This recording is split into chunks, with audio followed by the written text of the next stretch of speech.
Chapitre 3. La tache noire. Vers midi, chargé de boissons rafraîchissantes et de médicaments, je pénétrai chez le capitaine. Il se trouvait à peu près dans le même état, quoique un peu ranimé, et il me parut à la fois faible et agité. « Jim, me dit-il, tu es le seul ici qui vaille quelque chose. Tu le sais, j'ai toujours été bon pour toi. Pas un mois ne s'est passé où tu n'aies reçu tes 10 sous.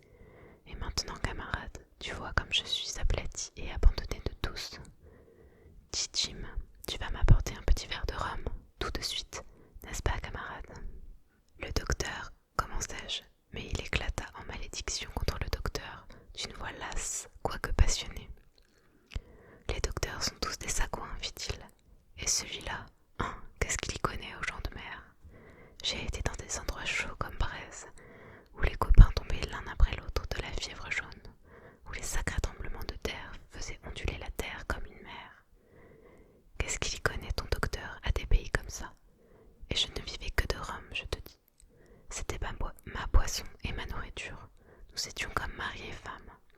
Si je n'ai pas tout de suite mon rhum, je ne suis plus qu'une pauvre vieille carcasse échouée, et mon sang retombera sur moi, Jim, et sur ce sagouin de docteur.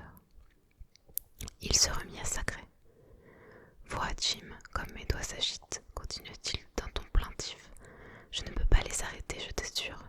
Je n'ai pas bu une goutte de toute cette maudite journée. Ce docteur est un idiot, je te dis. Si je ne bois pas un coup de rhum, Jim, je vais avoir des visions. J'en ai déjà. Je vois le vieux Flint dans ce coin-là, derrière toi. Je le vois aussi net qu'en peinture.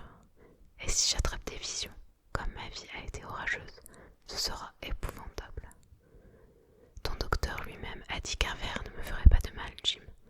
Je te paierai une guinée d'or pour une topette. Son agitation croissait toujours, et cela m'inquiétait pour mon père qui, étant au plus bas ce jour-là, avait besoin de repos. D'ailleurs, si la tentative de corruption m'offensait un peu, j'étais rassurée par les paroles du docteur que me rappelait le capitaine. Je ne veux pas de votre argent, lui dis-je, sauf celui que vous devez à mon père. Vous aurez un verre, pas plus. Quand je le lui apportai, il le saisit avidement et l'absorba d'un trait. Ah oui, fit-il, ça va un peu mieux, pour sûr. Et maintenant, camarade, ce docteur a-t-il dit combien de temps je resterai cloué ici, sur cette vieille paillasse ? Au moins une huitaine. Tonnerre, une huitaine, ce n'est pas possible. D'ici là, ils m'auront flanqué la tache noire. En ce même moment, ces ganaches sont en train de prendre le vent sur moi. Des fainéants incapables de conserver ce qu'ils ont reçu et qui veulent flibuster la part d'autrui. Est-ce là une conduite digne d'un marin ? Je te le demande. Mais je suis économe dans l'âme, moi. Jamais je n'ai gaspillé ni perdu mon bon argent.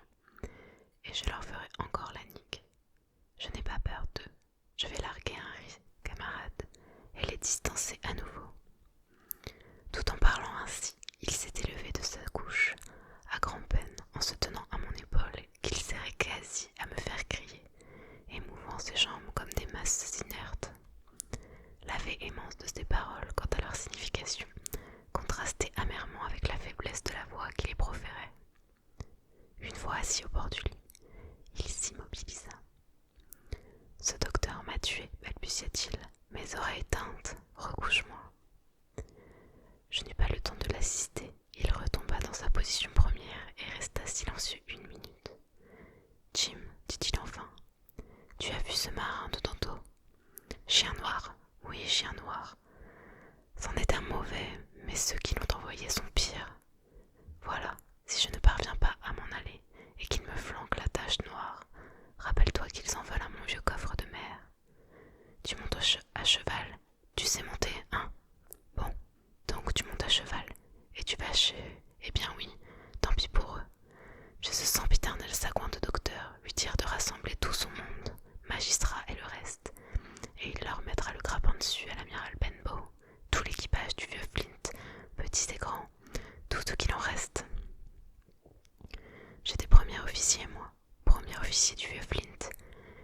suis le seul qui connaisse l'endroit.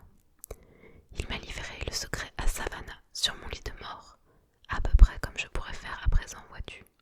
Mais il ne te faut les livrer que s'il me flanque la tache noire, ou si tu vois encore ce chien noir, ou bien un homme de mer à une jambe, Jim.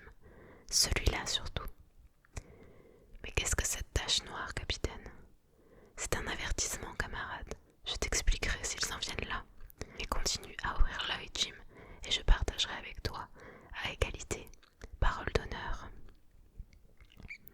Il divagua encore un peu d'une voix qui s'affaiblissait, mais je lui donnai sa potion. Il la prit, docile comme un enfant, et fit la remarque que si jamais un marin avait besoin de drogue, c'était bien lui.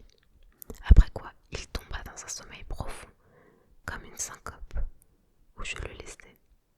Qu'aurais-je fait si tout s'était normalement passé? Je l'ignore.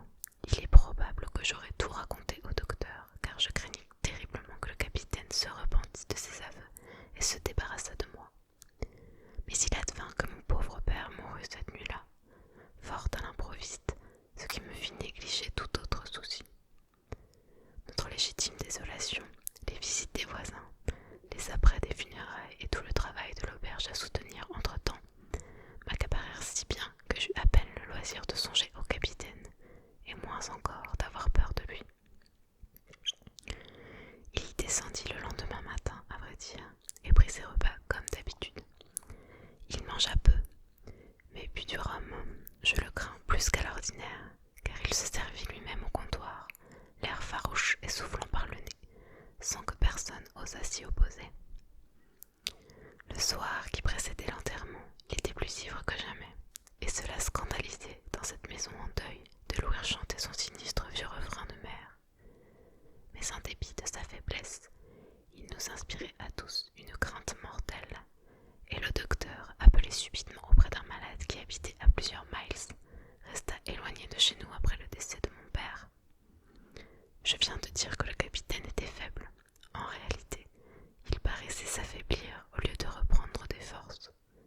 Il grimpait et descendait l'escalier, allait et venait de la salle à l'estaminet, et réciproquement, et parfois mettait le nez au dehors pour humer l'air salin, mais il marchait en se tenant au mur, et respirait vite et avec force, comme on fait en escaladant une montagne.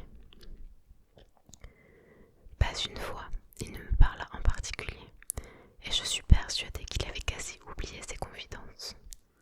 Mais son humeur était plus instable, et en dépit de sa faiblesse corporelle, plus agressive que jamais. Lorsqu'il avait bu, il prenait la manie inquiétante de tirer son coutelas et de garder la lame à sa portée sur sa table. Mais tout compte fait, il se souciait moins des gens et avait l'air plongé dans ses pensées et à demi absent. Une fois par exemple, à notre grande surprise, il entonna un air nouveau, une sorte de rustique chanson d'amour qu'il avait dû connaître tout jeune avant de naviguer. Ainsi allèrent les choses jusqu'au lendemain de l'enterrement. Vers les 3 heures, par un après-midi âpre, de brume glacée, je m'étais mis sur le seuil une minute, songeant tristement à mon père, lorsque je vis sur la route un individu qui s'approchait avec lenteur. Il était à coup sûr aveugle car il tapotait devant lui avec son bâton et portait sur ses yeux et le nez une grande visière verte. Il était courbé par les ans et par la fatigue, et son vaste caban de marin, tout lecteux, le faisait paraître vraiment difforme. De ma vie, je n'ai vu plus sinistre personnage. Un peu avant l'auberge, il fit halte et, élevant la voix sur un ton de mélopée bizarre, interpella le vide devant lui. Un ami compatissant voudrait-il indiquer à un pauvre aveugle qui a perdu le don précieux de la vue en défendant son cher pays natal, l'Angleterre et le roi George, que Dieu bénisse, où et en quel lieu de ce pays il peut bien se retrouver présentement. Vous êtes à l'amiral Benbow, cric de mon noir, mon brave homme, lui répondis-je. J'entends une voix, reprit-il, une voix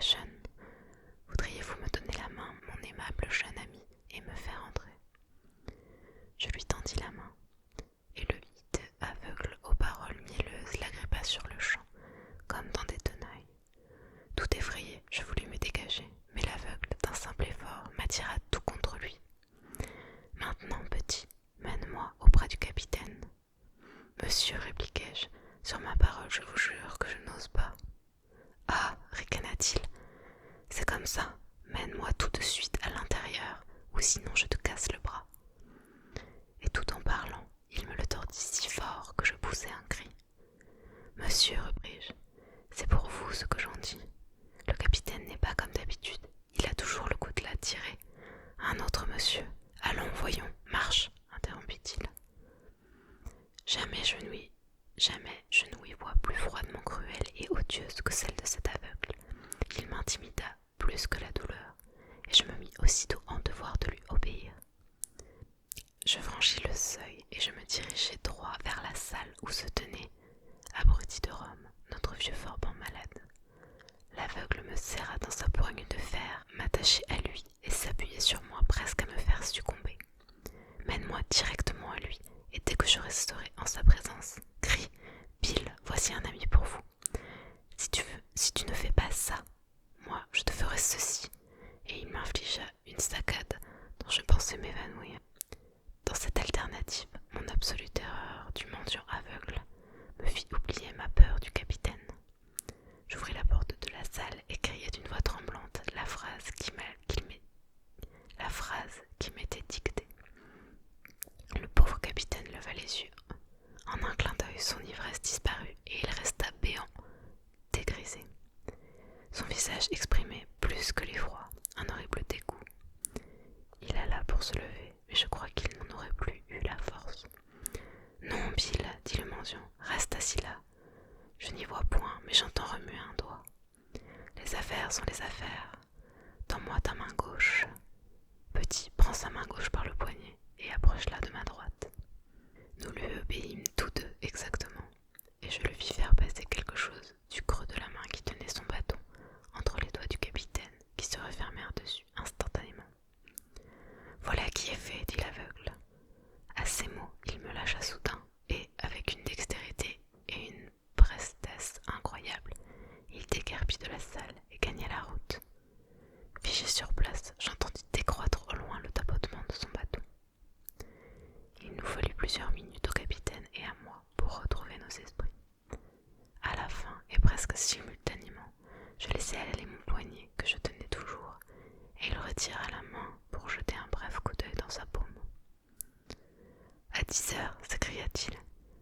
Cela me donne 6 heures, nous pouvons encore les flibuster. » Il se leva d'un bond, mais au même instant, pris de vertige, il porta la main à sa gorge, vacilla une minute, puis, avec un râle étrange, s'abattit de son haut, la face contre terre. Je courus à lui, tout en appelant ma mère, mais notre empressement fut vain. Frappé d'apoplexie foudroyante, le capitaine avait succombé. Chose singulière à dire, bien que sur la fin, il éveilla ma pitié. Jamais, certes, je ne l'avais aimé. Pourtant, dès que je le vis mort, j'éclatai en sanglots. C'était le second essai que je voyais, et le chagrin dû au premier était encore tout frais dans mon cœur. Chapitre 4. Le coffre de mer. Sans perdre un instant, je racontai alors à ma mère tout ce que je savais, comme j'aurais peut-être dû le faire depuis longtemps. Nous vîmes d'emblée le péril et la difficulté de notre situation. L'argent du capitaine, s'il en avait, nous était bien dû en partie, mais quelle apparence y avait-il que les complices de notre homme, et surtout les 2 échantillons que j'en connaissais, Chien Noir et le mendiant aveugle, fussent disposés à lâcher leur butin pour régler les dettes du défunt. Or, si je suivais les instructions du capitaine et allais aussitôt prévenir le docteur Livesey, je laissais ma mère seule et sans défense. Je n'y pouvais donc songer. D'ailleurs, nous nous sentions tous deux incapables de rester beaucoup plus longtemps dans la maison. Les charbons qui s'éboulaient dans le fourneau de la cuisine et jusqu'au tic-tac de l'horloge nous pénétraient de crainte. Le voisinage s'emplissait pour nous de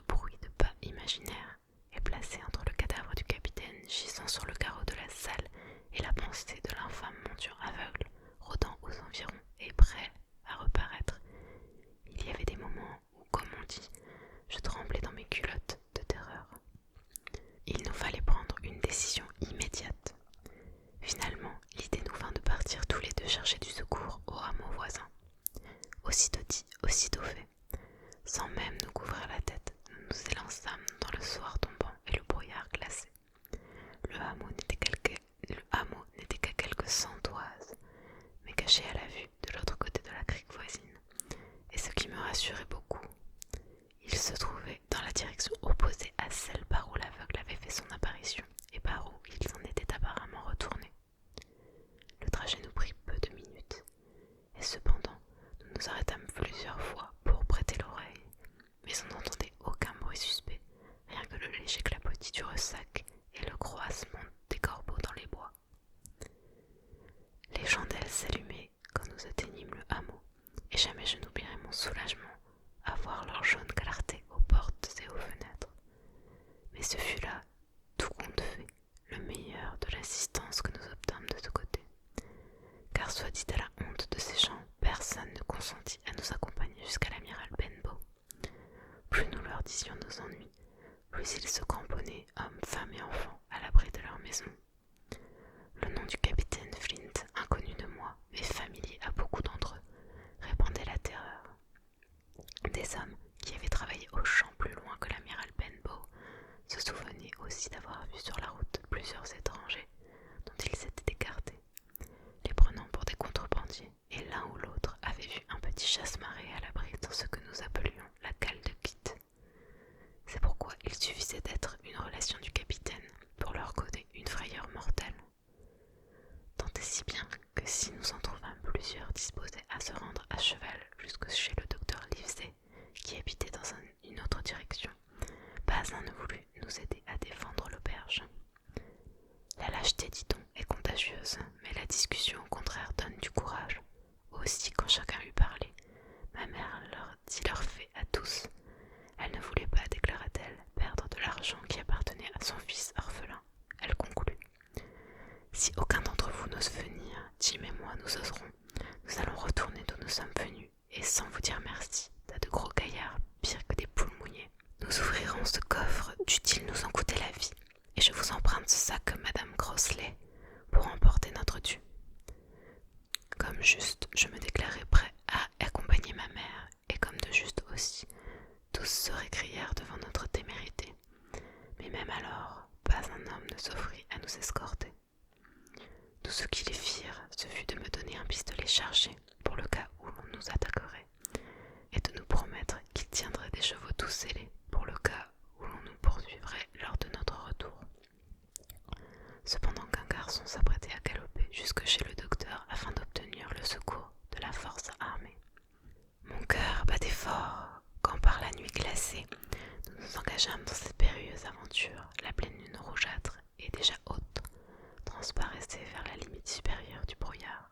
Notre hâte s'en accrut, car il ferait évidemment aussi clair comme plein jour avant que nous pussions quitter la maison, et notre départ serait exposé à tous les yeux. Nous nous faufilâmes au long des haies, prompts et silencieux, sans rien voir ni entendre qui augmenta nos inquiétudes. Enfin, à notre grand soulagement, la porte de l'amiral Benbow se referma sur nous. Je poussai bien vite le verrou et nous restâmes une minute dans le noir, tout pantelant, seuls sous ce toit avec le cadavre du capitaine. Ma mère prit une chandelle dans l'estaminet et, se tenant par la main, nous pénétrâmes dans la salle. Le corps gisait toujours dans la même position, les yeux béants et un bras étendu. « Baisse le store, Jim, chuchota ma mère. S'ils arrivaient, ils nous verraient du dehors. Là, et maintenant, il nous faut trouver la clé sur ce cadavre. Je voudrais bien savoir qui de nous va y toucher. » Et elle eut une sorte de sanglot. Je m'agenouillai à côté du mort, près de sa main, sur le parquet. Je vis un petit rond de papier noirci sur une face. C'était évidemment la tache noire. Je pris le papier et le retournai. Au verso, correctement tracé d'une main ferme, je lus ce court message. « Tu as jusqu'à 10 heures ce soir. » « Mère, dis-je. Il avait jusqu'à 10 heures. À cet instant précis, notre vieille horloge se mit à sonner. Ce fracas inattendu nous fit une peur affreuse, mais tout allait bien. Il n'était que 6 heures.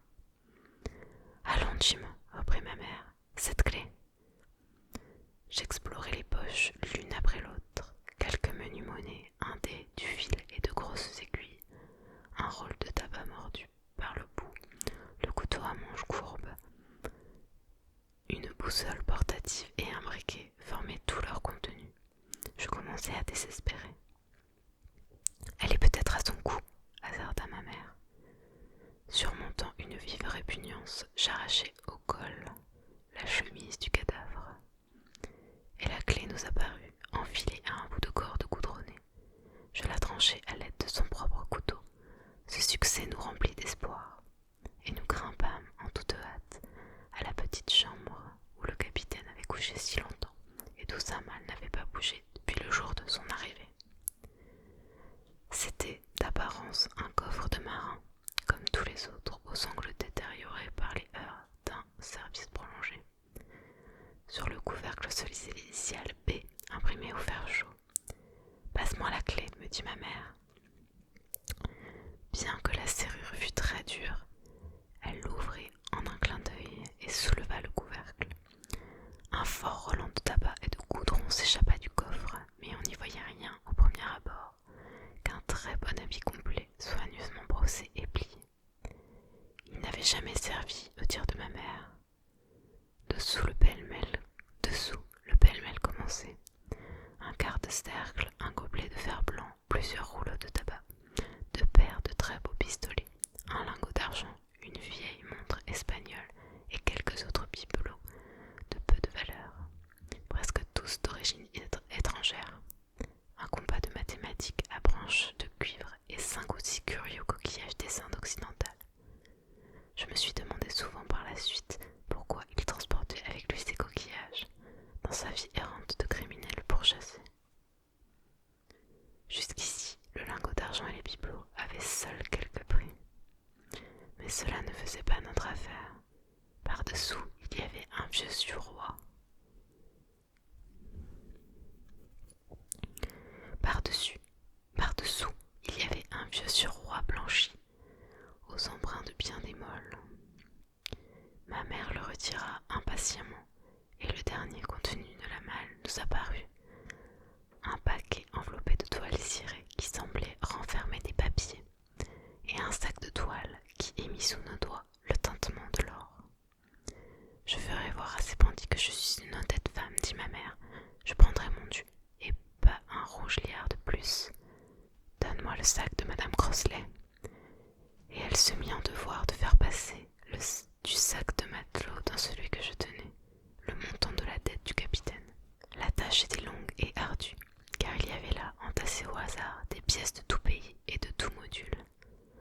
Doublons, louis d'or, guinées, pièces de 8 et d'autres que j'ignore. Les guinées, du reste, se trouvaient en minorité, et celle-là seule permettait à ma mère de s'y retrouver dans son compte. Soudain, comme nous étions presque à moitié de l'opération, je posai ma main sur son bras. Dans l'air silencieux et glacé, je venais de percevoir un bruit qui fit cesser mon cœur de battre. C'était le tapotement du bâton de l'aveugle sur la route gelée. Le bruit se rapprochait.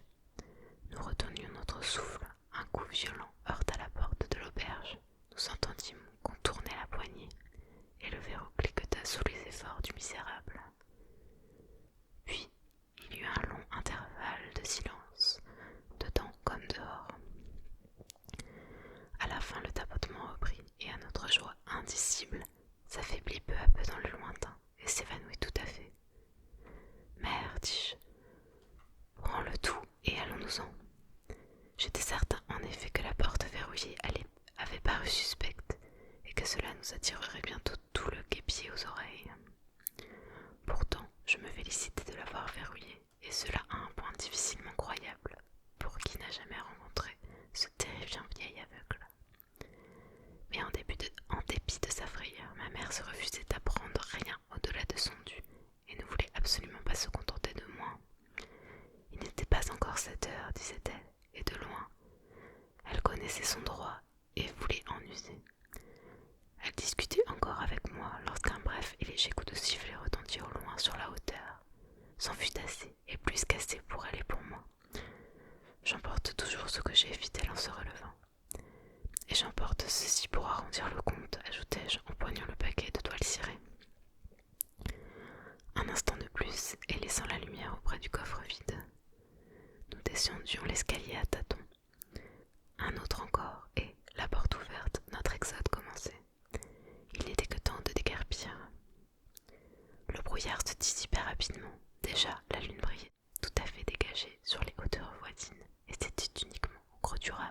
et devant la porte de l'auberge qu'un mince voile de brume flottait encore pour cacher les premiers pas de notre fuite. Bien avant la mi-chemin du hameau, très peu au-delà du pied de la hauteur, nous arriverions en plein clair de lune. Et ce n'était pas tout, car déjà nous percevions le bruit de pas nombreux qui accouraient. Nous tournâmes la tête dans leur direction. Une lumière balançait de droite et de gauche, et qui se rapprochait rapidement nous montra que l'un des arrivants portait une lanterne. « Mon petit, me dit soudain ma mère, prends l'argent et fuis, je vais m'évanouir. » C'était, je le compris, la fin irrémissible de tous deux. Combien je maudissais la lâcheté de nos voisins, combien j'en voulais à ma pauvre mère pour son honnêteté et son avidité, pour sa témérité passée et sa faiblesse présente. Par bonheur, nous étions précisément au petit pont, et je quittai ses pas chancelant jusqu'au talus de la berge, où elle poussa un soupir et retomba sur mon épaule.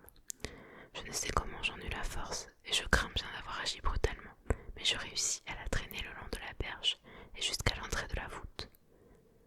La pousser plus loin me fut impossible, car le pont était